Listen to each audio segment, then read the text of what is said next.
Hello, ನಾನು ಕಾವ್ಯ. ಇವತ್ತು ನಾನು RRBPO ಮೇನ್ಸ್ ಎಕ್ಸಾಮ್ ಬರೆದಿದ್ದೆ, ಮಾರ್ನಿಂಗ್ ಶಿಫ್ಟು. ಬಿಕಾಸ್ 2 ಶಿಫ್ಟ್ಸ್ ಇದೆ ಅಂತ ಕೆಲವೊಬ್ರು ಹೇಳ್ತಾ ಇದ್ರು. ಬಟ್ ನನಗೆ ಅದ್ರ ಬಗ್ಗೆ ಪ್ರಾಪರಾಗಿ ಇನ್ಫಾರ್ಮೇಷನ್ಸ್ ಸಿಗಲಿಲ್ಲ. ಸೊ ಮಾರ್ನಿಂಗ್ ನಂದು 7 o'clock ರಿಪೋರ್ಟಿಂಗ್ ಇತ್ತು. ಸೊ ಅರೌಂಡ್ 8 o'clock 8:15 ನಾನು ಅಲ್ಲಿ ರೀಚ್ ಆದೆ. ನೆಕ್ಸ್ಟ್ 9:15 ಅರೌಂಡ್ ಎಕ್ಸಾಮ್ ಸ್ಟಾರ್ಟ್ ಆಯಿತು. ಸೊ ಫಸ್ಟ್ ಸೆಕ್ಷನ್ ರೀಸ್ನಿಂಗಲ್ಲಿ ನಾನು ಅಂದ್ಕೊಂಡಿದ್ದು ಚೆನ್ನಾಗಿ ಮಾಡಬೇಕು, 20+ ಆದರೂ ಮಾಡಬೇಕು ಅಂತ. ಯೂಶ್ವಲಿ ಮೋಕ್ಳೊಳಗೆ 15 to 20 ಆ ರೇಂಜಲ್ಲಿ ಮಾಡ್ತಿದ್ದೆ. ಸೊ ಪಝಲ್ ಟಾರ್ಗೆಟ್ ಇಟ್ಟಿದ್ದೆ, ಪಝಲ್ಸ್ ಮಾಡಬೇಕು ಅಂತ. ಬಟ್ ಅಲ್ಲಾಗಿದ್ದೇ ಬೇರೆ, ಗೇಮ್ ಚೇಂಜರ್. ಸೊ ಫಸ್ಟು ನಾನು ಫುಲ್ ಪೇಪರ್ ನೋಡಿ mark for review ಹಾಕ್ಕೊಂಡೆ. Puzzles ಇದ್ದದಲ್ಲಿ puzzles ನೋಡಿದೆ ಹೇಗೆ ಕೊಟ್ಟಿದ್ದಾರೆ ಅಂತ. ಸೊ ಮಾರ್ಕ್ ಫಾರ್ ರಿವ್ಯೂ ಹಾಕ್ಕೊಂಡು ನೆಕ್ಸ್ಟು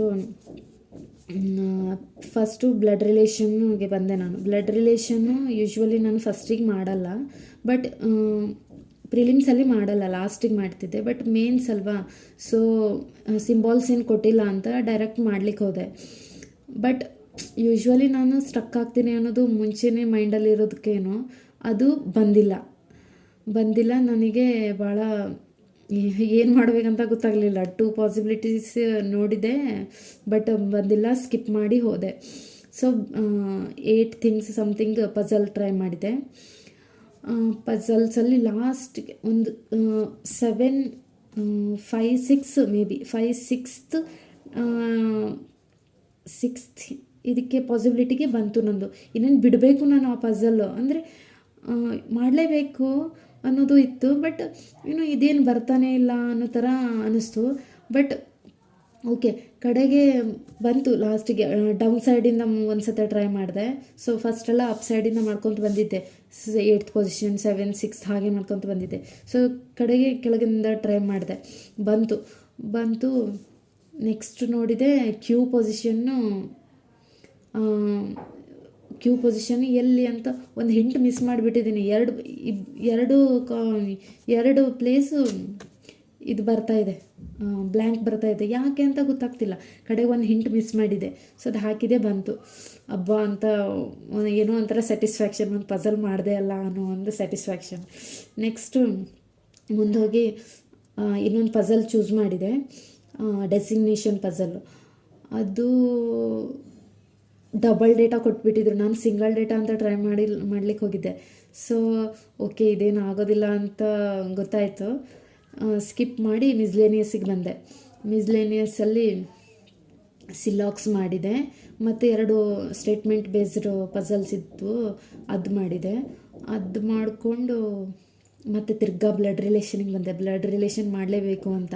ಸೊ ಬಂದು ಬ್ಲಡ್ ರಿಲೇಷನ್ ಓಕೆ ಬಂತು, ಖುಷಿ ಆಯಿತು ಸ್ಟಕ್ ಆಗಿದ್ದೆಲ್ಲ ಅಂತ. ಕಡೆ ಲಾಸ್ಟ್ 1 ನಿಮಿಷ ಏನಾಯಿತು, ಯಾವುದಾದ್ರೂ ಚಿಕ್ಕ ಕ್ವಶನ್ ಮಾಡೋಣ ಅಂತ ನೋಡಿದೆ. ಸೊ ಆವಾಗ ಇದು ನಂಬರ್ಸ್ ಇದು ಸಿಕ್ಕಿತ್ತು. ಬಟ್ ಮಾಡೋ ಅಷ್ಟರಲ್ಲಿ ಟೈಮ್ ಸಾಕಾಗಿಲ್ಲ ನನಗದು. ಇನ್ನೊಂದು ಟೈಮ್ ನೋಡ್ತಾಯಿದ್ದೀನಿ, ಕ್ವಶನ್ ನೋಡ್ತಾಯಿದ್ದೀನಿ. ಸೊ ಟೈಮ್ ಮುಗೀತು. ಅಲ್ಲಿಗೆ ರೀಸ್ನಿಂಗಲ್ಲಿ ನಾನು ಮಾಡಿದ್ದು ಓನ್ಲಿ 13 ಅಷ್ಟೇ. ನೆಕ್ಸ್ಟು ಕಂಪ್ಯೂಟರ್ ನಾನು ಮಾಕಲ್ಲಿ ಅಂದ್ಕೊಂಡಿದ್ದಕ್ಕೂ ಅಲ್ಲಿ ಬಂದಿರೋ ಕ್ವೆಶನ್ಸ್ಗೂ ಭಾಳ ಡಿಫ್ರೆನ್ಸ್. ಸೊ ಮಾಕಲ್ಲಿ ನನಗೆ 20 out of 10 to 11 13 ಹಂಗೆ ಬರೋದು. ಬಟ್ ಅಲ್ಲಿ ನನಗೇನು ಕ್ವೆಶನ್ಸ್ ಏನು ಗೊತ್ತೇ ಆಗ್ತಿಲ್ಲ, ಎಲ್ಲ ಅಪ್ಲಿಕೇಶನ್ನೇ ಕೊಟ್ಟಿದ್ದಾರೆ ಅನ್ನೋ ಥರ ಫೀಲ್ ಆಯಿತು. ಸೊ ಇರಲಿ ಅಂತ ಕೆಲವೊಂದು ಕ್ವೆಶನ್ಸ್ ಬಿಡ್ತಾನೆ ಹೋದೆ. ಹಾಗೆ ಬಿಡ್ತಾ ಹೋಗಿದ್ದೀನಿ, ತುಂಬ ಕ್ವೆಶನ್ಸ್ ಹಾಗೆ ಬಿಟ್ಟೇ ಹೋಗಿದ್ದೀನಿ. ನೆಕ್ಸ್ಟ್ ತಿರ್ಗಾ ಬಂದೆ. ಓಕೆ, ಹಾಕಬೇಕಲ್ಲ, ಒಂದು ಸ್ವಲ್ಪ ಆದರೂ ಅಟೆಂಪ್ಟ್ಸ್ ಮಾಡಬೇಕಲ್ಲ, ಧೈರ್ಯನೇ ಆಗ್ತಿಲ್ಲ ಮಾಡಲಿಕ್ಕೆ. ಬಟ್ ಓಕೆ, ಇರಲಿ ಮಾಡಿದೆ, ಓಕೆ ಬರ್ಬೋದು ಅಂತ. ಸೊ ಕೆಲವೊಂದು ಗೊತ್ತಿರೋದನ್ನು ಹಾಕಿದೆ. ನೆಕ್ಸ್ಟ್ ಕಂಪ್ಯೂಟ್ರು ನಂದು 27. So G K section first, ಅಂದರೆ ಕಂಪ್ಯೂಟ್ರ್ ನೋಡಿದೆಲ್ಲ GK ಆಲ್ಮೋಸ್ಟ್ ಓಕೆ ಅಂತ ಅನ್ನಿಸ್ತು. GK ಅಲ್ಲಿ ಒಂದೇ ಇದರಲ್ಲಿ ಗೊತ್ತಾಯಿತು ಕಂಪ್ಯೂಟರ್ ಮಾಡಿದಾಗಲೇ, ಅಂದರೆ ಟೈಮ್ ಸಾಕಾಗಲ್ಲ ಅಂತ. GK ಅಲ್ಲಿ ಯಾವುದಾದ್ರು ಗೊತ್ತಿದೆ ಅಂತ ಫಾಸ್ಟಾಗಿ ಹಾಕ್ಕೊತ ಹೋದೆ. ಇನ್ನೊಂದು ಟೈಮ್ ಮಾಡೋಕ್ಕೆ ಆಗಲ್ಲ ಅಷ್ಟು ಸ್ಪೀಡಾಗಿ ಅಂತ. ಸೊ ಜಿ ಕೆ ಸ್ಪೀಡಾಗಿ ಮಾಡ್ಕೊತ ಹೋಗಿ ಇನ್ನೊಂದು ಸರ್ತಿ ಬಂದು ಬಿಟ್ಟಿರೋ ಕ್ವೆಶನ್ಸ್ ಎಲ್ಲ ಒಂದು ಸ್ವಲ್ಪ ನೋಡಿದೆ. ಬಟ್ ಆದ್ರೂ ಕೆಲವೊಂದು ಕ್ವೆಶನ್ಸ್ ಭಾಳ ಥಿಂಕ್ ಮಾಡಿ ಹಾಕುವಂಥದ್ದು ಆಗಲಿಲ್ಲ, ಮಾಡಲಿಕ್ಕಾಗಲಿಲ್ಲ. ಇನ್ನೂ ಸ್ವಲ್ಪ ಟೈಮ್ ಬೇಕು ಅಂತಲೇ ಅನಿಸ್ತಿದ್ವು ಕೆಲವೊಂದು ಕ್ವೆಶನ್ಸ್. ಇವಾಗ ಅರ್ಥ ಆಗ್ತಾಯಿದೆ, ಮತ್ತು ಟೈಮ್ ಬೇಕಾಗಿತ್ತು ಒಂದು ಸ್ವಲ್ಪ. ಅಂದರೆ ಎಕ್ಸಾಮ್ ಮುಗಿದ್ಮೇಲೆ ಎಲ್ಲ ಕೆಲವೊಂದು ಆನ್ಸರ್ಸ್ ಎಲ್ಲ ನೆನಪಾಗ್ತಾಯಿದೆ. ಓಕೆ, ಹಾಕಬೇಕಿತ್ತಲ್ಲ ಅನ್ನೋ ಒಂಥರ ಗಿಲ್ಟ್ ಫೀಲ್ ಆಗ್ತಾಯಿದೆ ಈಗ. ಜಿ ಕೆ ನಾನು 20 ಮಾಡಿದೆ. ಓಕೆ, ಅದು ಎಷ್ಟಾಗುತ್ತೋ ಎಷ್ಟು, ಕೆಲವೊಂದು ರಾಂಗು ಆಗಿದೆ, ಬಟ್ ಆಗ್ಬೋದು ಮೇ ಬಿ. ಸೊ ಇಂಗ್ಲೀಷಲ್ಲಿ ನಾನು ಫಸ್ಟ್ ಸ್ಟಾರ್ಟಿಂಗ್ ಫಿಲ್ಲರ್ಸ್ ಅವೆಲ್ಲ ಮಾಡಿದೆ. ಫಸ್ಟ್ ಸ್ಟಾರ್ಟಿಂಗೆಲ್ಲ ಸ್ಪೀಡ್ ಮಾಡ್ಕೊತ ಹೋದ್ನೆ. ಗ್ರಾಮರ್ಸ್ ಎಲ್ಲ ಬಂದವು ಸ್ಪೀಡಾಗಿ. ನೆಕ್ಸ್ಟು ಯಾವಾಗ ಇಲ್ಲಿ ಪ್ಯಾಸೇಜಿಗೆ ಬಂದೆ, ಅವ್ರ ಪ್ಯಾಸೇಜ್ ಆದ ನಂತರ ಡೈಲಾಗ್ಸ್ ಬಂತು. ಡೈಲಾಗ್ಸ್ ಆದ ನಂತರ ಪ್ಯಾರಾಜಂಬಲ್ ಬಂತು. ಪ್ಯಾರಾಜಂಬಲ್ ಆದ ನಂತರ ಇನ್ನೊಂದು ಪ್ಯಾಸೇಜ್. ಅಲ್ಲಿ ನಂದು ಸ್ಲೋ ಆಯಿತು ಸ್ಪೀಡು. ಎಡಿಟೋರಿಯಲ್ ಲಾಸ್ಟ್ ಎಡಿಟೋರಿಯಲ್ ಒಂದನ್ನು ಓದಿದೆ. ನನಗದು ಚೂರು ಏನೂ ಅರ್ಥನೇ ಆಗಿಲ್ಲ. ಓಕೆ, ಇದೇನು ಆನ್ಸರ್ ಮಾಡೋದು ಅಷ್ಟರಲ್ಲ ಅಂತ ತಿರ್ಗಾ ಮತ್ತೆ ಬಂದೆ. ಇನ್ನೊಂದು ಪ್ಯಾಸೇಜು ಅದು ಒಂದು ಸ್ವಲ್ಪ ನನಗೆ ಈಸಿ ಕಾಣಿಸ್ತು. ಒಂದು ಸ್ಟಡೀಸ್ ಬಗ್ಗೆ ಕೊಟ್ಟಿದ್ದರು, ಸಮಥಿಂಗ್ ಅಸೆಟ್ಸ್, ಏನೋ ಇಂಟ್ರೆಸ್ಟ್ ದಟ್ ಸ್ಟಡೀಸು. ಅದು ಸ್ವಲ್ಪ ಎರಡು ಸತ ಓದಿ ಒಂದು ಸ್ವಲ್ಪ ಆನ್ಸರ್ ಮಾಡ್ಲಿಕ್ಕೆ ಟ್ರೈ ಮಾಡಿದೆ. ಅದೊಂದು 2-3 ಕ್ವೆಶನ್ಸ್ ಹಾಕಿದೆ. ನೆಕ್ಸ್ಟು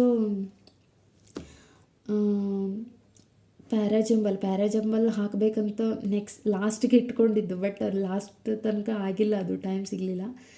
ಆಮೇಲೆ ಡೈಲಾಗ್ಸಲ್ಲಿ ಅದು ಇಡಿಯಮ್ಸ್ ಆ್ಯಂಡ್ ಫ್ರೇಸಸ್ ಬಗ್ಗೆನೂ ಕೊಟ್ಟಿದ್ದರು. ಸೊ ಅದರಲ್ಲಿ 3 ಹಾಕಿದೆ. 3 ಹಾಕಿ ನೆಕ್ಸ್ಟು ಅಷ್ಟೇ ಮುಗೀತು ಟೈಮು. ಅಲ್ಲಿಗೆ ಇಂಗ್ಲೀಷಲ್ಲಿ 25 ಮಾಡಿದೆ. ನೆಕ್ಸ್ಟ್ ಓಕೆ, ರೀಸ್ನಿಂಗಲ್ಲಿ ಕಡಿಮೆ ಆಯಿತು.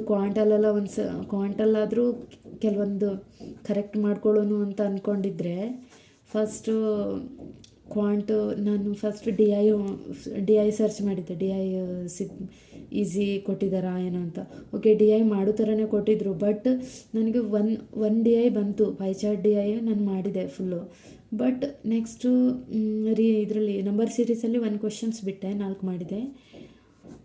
ಮತ್ತೊಂದು ಡಿ ಐಯಲ್ಲಿ ನನಗೆ ಆನ್ಸರ್ಸೇ ಮ್ಯಾಚ್ ಆಗ್ತಾಯಿಲ್ಲ, ಯಾಕಂತಲೇ ಗೊತ್ತಾಗಲಿಲ್ಲ. ಒಂದು 2 ಆನ್ಸರ್ಸ್ ಬಂದವು, ಆ್ಯಾವ್ರೇಜ್ ಅವೆಲ್ಲ ಮ್ಯಾಚ್ ಆಗ್ತಾಯಿಲ್ಲ. ನನ್ನ ಪರ್ಸೆಂಟೇಜು 62.5 ಬಂದು, ಅದು 6 ಅಷ್ಟೇ ಬರ್ತಾಯಿದೆ. ಉಳಿದು ಯಾಕೆ ಬರ್ತಾಯಿಲ್ಲ ಅಂತಲೇ ಗೊತ್ತಾಗ್ತಿಲ್ಲ. ನಾನಲ್ಲಿ ಪಾಯಿಂಟಲ್ಲಿ ಬರ್ತಿತ್ತಲ್ಲ, ಅದಕ್ಕೆಲ್ಲ ಎಕ್ಸ್ಟ್ರಾ 0 ಹಾಕೊಂಡೇ ಮಾಡಿದೆ, ಒಂದು ಸ್ವಲ್ಪ ಕ್ಯಾಲ್ಕುಲೇಷನ್ ಈಸಿ ಆಗಲಿ ಅಂತ. ಬಟ್ ಆದರೂ ಅದು ಟ್ಯಾಲಿನೇ ಆಗ್ತಾ ಇರಲಿಲ್ಲ, ಯಾಕಂತ ಗೊತ್ತಾಗಲಿಲ್ಲ. ಅಲ್ಲಿಗೆ ನನ್ನ ಟೈಮೆಲ್ಲ ಮುಗಿದಿತ್ತು. ಇವಾಗ ಅನ್ನಿಸ್ತಾಯಿದೆ, ಆ ಡಿ ಐಯು ನಾನು ಹಾಕಿದ್ದೆ ಅಲ್ಲ ಅಂತ ಅಂದ್ಕೊಂಡು ಎಲ್ಲ ಡೇಟಾಸ್ ಬರ್ಕೊಂಡಿದೆ ಅಂತ ಟ್ರೈ ಮಾಡಿದೆ. ಬಟ್ ಇವಾಗ ಗಿಲ್ಟ್ ಫೀಲ್ ಆಗ್ತಾಯಿದೆ. ಓಕೆ, ಅದು ಮಾಡಬಾರ್ದಿತ್ತು. ಇನ್ನೇನು ಸಿಂಗಲ್ ಐಟಮ್ಸ್ ಮಾಡಿದ್ರೂ ಒಂದು 5 ಎಕ್ಸ್ಟ್ರಾ ಮಾಡ್ತಿದ್ದೆ ಅಂತ. ಸುಮ್ಮನೆ ಅಲ್ಲಿ ಸ್ಟಕ್ ಆಗಿ ಅದನ್ನೇ ಮಾಡ್ಕೊತ ಕುಂತೆ. ಅದು ಗೊತ್ತೇ ಆಗಲಿಲ್ಲ. ಮಾಡಿದ್ದನ್ನೇ ಮಾಡ್ತಿರೋದು ಅದು ಗೊತ್ತಾಗಲಿಲ್ಲ ಎಕ್ಸಾಮ್ದು ಇದರಲ್ಲಿ. ಯಾಕೆ ನಾನು ಫುಲ್ ಇನ್ವಾಲ್ವ್ ಆಗಿಬಿಟ್ಟಿದ್ದೆ, ಆ ಡಿ ಐ ಇದು ಫುಲ್ ಟೇಬಲ್ ಹಾಕ್ಕೊಂಡಿದ್ದೆಲ್ಲ ಅಂತ. ಸೊ ಅಲ್ಲಿಗೆ ನಾನು ಟೋಟಲ್ 98 ಅಟೆಂಪ್ಟ್ಸ್ ಮಾಡಿದ್ದೀನಿ. ಮಾರ್ಕ್ಸು ನಾನು ಕ್ಯಾಲ್ಕುಲೇಟ್ ಮಾಡಿಲ್ಲ, ಅದೇನು 1.25 something reasoning quant. Next G ಕೆಯಲ್ಲಿ 1 ಮಾರ್ಕ್ಸು, ಇಂಗ್ಲೀಷ್ 1 ಮಾರ್ಕ್ಸು, ಕಂಪ್ಯೂಟರ್ 27 ಮಾಡಿದೆ, ಅಲ್ಲಿ 0.5. So hope next. Okay, so overall ನನ್ನ ಅಟೆಂಪ್ಟ್ಸು ಇಷ್ಟು. Thank you.